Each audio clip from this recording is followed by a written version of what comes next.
Chocolate lava cupcake Christmas উপলক্ষে বানালাম। Baking powder, cocoa powder, vanilla essence, সাদা তেল, ডিম, গুড়, ড্রাই ফ্রুটস আর চকলেট নিলাম। কত কিছু না।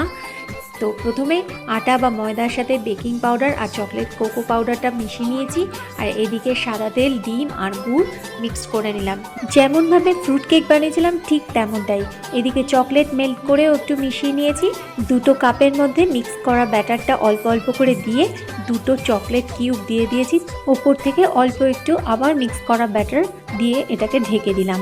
এদিকে ওভেনটাকে প্রিহিট করে নিয়েছি। প্রিহিট করার পর কাপকেক দুটো ওভেনে কনভেকশন মোডে 15 মিনিটসের জন্য দিয়ে দিলাম। কিন্তু ওভেন থেকে বার করার পর দেখলাম শুধু কাপ কেক হয়েছে, চকলেট লাভা কেক আর হলো না। আমার এই কাপ কেক কেমন লাগলো বন্ধুরা? যদি ভালো লাগে একটা লাইক দিও আর আমার চ্যানেলটা সাবস্ক্রাইব করে দিও। সবাই ভালো থেকো, সুস্থ থেকো। আজকের মতো টাটা।